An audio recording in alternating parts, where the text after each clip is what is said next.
Generation Z can expect to have as many as 17 different jobs, over 5 careers, in roles that may not even exist yet. They're going to need to embrace lifelong learning. So, how do we raise kids with a desire to learn and grow? And how can we teach better? And as we get older and busier, how do we keep our own love of learning alive? Well, with me today is the man who makes maths fun, teacher extraordinaire Eddie. With me today is the man who makes maths fun, teacher extraordinaire Eddie Wu. He's known to students around the world as Mr. WooTube, and he's also a professor of practice at the University of Sydney's School of Education, where he teaches the next generation of teachers. Eddie, it's great to see you. Mark, likewise. Eddie, how do we instill a love of learning in kids? Love of learning, which is so important and so underrated when we think about a syllabus document, which is what is a teacher's bread and butter, recognizes we want students to learn about this. We want students to learn how to do this. But that love of learning, if it's not there to begin with and sustained and fostered, it doesn't matter what all the rest of those content dot points or skills may be. And when I think about my own love of learning and where that's come from, and where I see that little flickering flame that I might meet in a student, I think there are lots of different aspects for how to develop that. I mean, the first thing, obviously, in some ways, is for the teacher themselves, and that's the lens that I bring to this, to want to be so engaged with that learning themselves that they are modeling for a student what it looks like to be a learner in that space. I guess what I'm trying to say is that the teacher in any context, and this is if you're someone like me at the front of a classroom, or if you're a parent with a child, or even any person who you get to interact with and help them learn, you're the lead learner in that relationship. And that relationship word is key.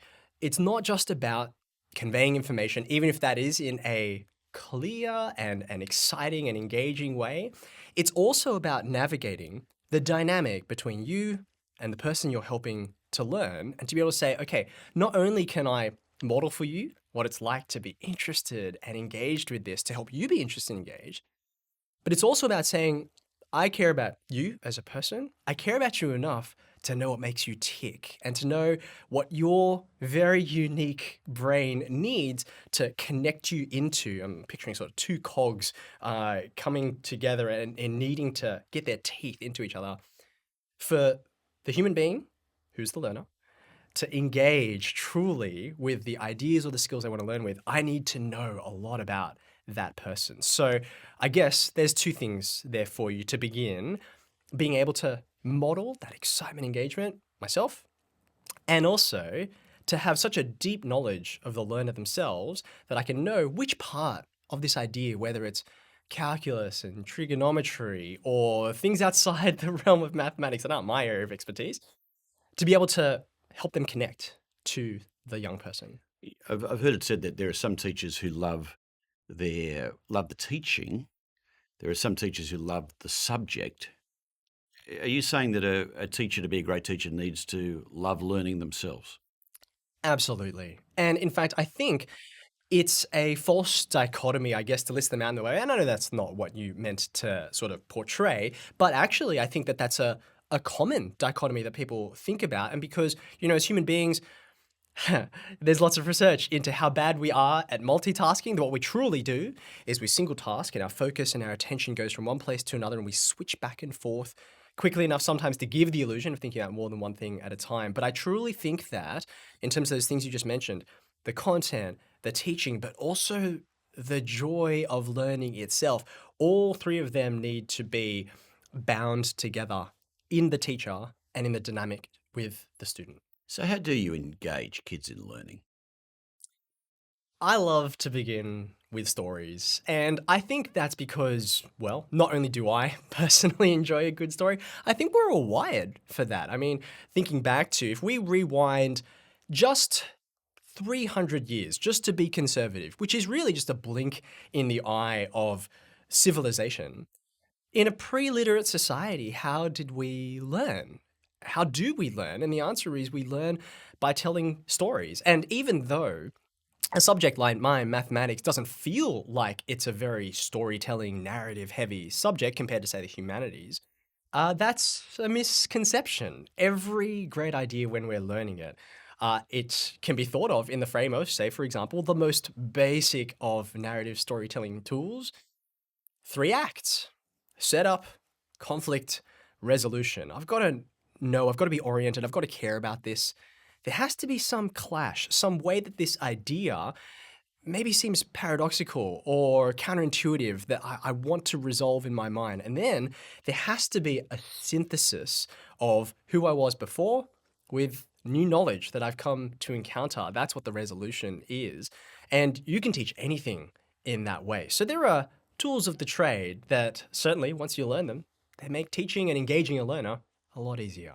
And is there also a mindset that, if you can teach anything, that someone can learn anything? You're a maths teacher. There are, plenty of people who've told themselves all their lives that they're not a maths person. They don't get maths. Are there people who are maths people and not maths people? I would have to say that autobiographically, I think that I am the living contradiction to the idea that there is such a thing as a maths person, and then there's the rest of us mere mortals. Because growing up, I never really fully grasped what maths was about. I could go through the procedures, which is what a lot of people, I think, would remember back in their school days. They might have learned a formula or a procedure. Here's the steps that you do. Out pops the long division answer. Don't ask me why any of these steps mean what they mean, but I can do them and I can do them correctly. That was who I was when I was at school. And so to have come from there to now, where people are shocked when I meet them and I say, I've struggled with maths all my life. In fact, I kind of still do. I think that's one of the secrets to how I can teach effectively, because I still have empathy with the people I'm trying to help learn. I guess that's my way of saying, if there's such a thing as a maths person, I guess I wasn't, but now I am, which kind of proves that change is possible. One of the things we know is, the nature of work is going to be changing. Technology is going to change the shape of jobs. You still spend a lot of time in high schools. How do you help young people today plan for a career that can take so many different forms and is still, it could well be totally unknown? One of my favorite things about teaching and learning mathematics, which doesn't seem like it has to do with this question, but I promise it does, is about the fact that it really is about helping anyone learn how to think in a logical and deductive way.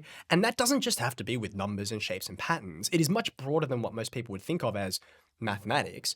But one of my favorite parts of what we call mathematics is problem solving. And the best definition I think there is for what problem solving means is it's what you do when you don't know what to do. And there is a set of systematic approaches that anyone can take when they're trying to make sense of a situation that is novel and confusing to them, to start to unpack. Maybe if we break down the situation into its component parts, maybe if we were to try and draw it out systematically, or perhaps if we could think of a simpler version of this and come up with a principle that helps us understand that situation, then we can broaden it. These are the kinds of things which I think are fantastic tools for equipping students to walk into a world that they can't predict and I can't predict. But when they get to a place where they don't know what to do, they will still have something to do. So now you're not just teaching high school students, you're teaching at the university. And I know you've been teaching long established maths teachers or primary school teachers as well. Do adults learn differently to children? Adults do learn differently to children, but I would say not as differently as some might think. I'll give you a couple of examples in both directions. So, number one, do they learn differently? Yeah, they do. In terms of an adult brings with them some advantages and some disadvantages that are very different to what a child might have. So, in terms of that breadth of knowledge and experience, and the importance of being able to connect purpose to a sense of moral drive, that's something which is characteristic of adults. Any adult learner who I've worked with has a pretty good sense of why they do what they do and why it matters. And if I can't connect what I'm doing and what I'm helping this person to learn, then that's going to fall flat really fast. Whereas with a student we have, I'm not going to say tabula rasa, clean slate, there's no such thing as that, but you do have something which is much more unformed and still taking shape. To be honest with you, that's one of the best things about working with adolescents. They're still working out who they are and what matters to them, what their values and priorities are. So in that case, it's a much sort of broader sense of here's something which may be of interest to you. You haven't necessarily made up your mind about that, but suspend judgment for a moment and come on this journey with me down the rabbit hole and let's see how this can connect. So, that's an example of a difference in the positive direction, I would say. One of the disadvantages for adults, which we just have to reckon with, is neuroplasticity is definitely a thing. We used to think that the human brain was locked into place after sort of, depending on who you ask, age 18 or perhaps age 25 after the prefrontal cortex forms. But we have learned so much in cognitive science over the last 15, 20, 30 years about just how plastic and changeable the brain is, all the way into, there's no limit to it. 50, 60, 70 years old, there are still areas where the old dog certainly can learn new tricks. So that's speaking to the distinctions. But I think one of the misconceptions is that it is totally different to teach an adult versus a child. For example, I know this is going to be potentially a controversial thing to say, but my experience with teaching tens of thousands of people has given me lots of grounding and confidence to say this. The idea that with very young children, we should, talk to them for short amounts of time and then give them some hands-on activities, have them working together. But then once they're adult, let's sit them down and let's talk at them for an hour continuously and not have them move. Let's put them in a dim room and have PowerPoint slides up on the screen which have upwards of 100, 150 words. And let's also, at the same time, say things audibly that are completely different to what they see on the slide. Adults will be fine. No, they will not. They will struggle with the same clash of overloading cognitive load and the visuospatial sketchpad in their minds, clashing with their auditory processing. These are things that are common between young and old. So, yeah, there are differences, but maybe fewer than we think. But is it ever too late? I mean, if you think of someone working now in the sense of the world so dramatically changing around, say with the arrival of these new powerful AI tools that are going to change the nature of work and change workplaces, if we want to learn something new, I think it's easy to get feeling like, well, this is just so overwhelming. So how do we get the confidence that the train hasn't left the station, that I can still get across and master this totally new area? There's a few things I would say to that. Maybe two to begin with. The first one is that the pace of change is incredibly rapid. It's true. And there's no sense in trying to dismiss that and to, shoo it under the carpet. But at the same time, the pace of change that we're seeing, say, for example, I am of that generation who grew up truly without the internet or social media, and I now live in a world in which we are saturated, dare I say oversaturated, with data that we're swimming in, some of which we create, some of which is just coming at us 24 hours.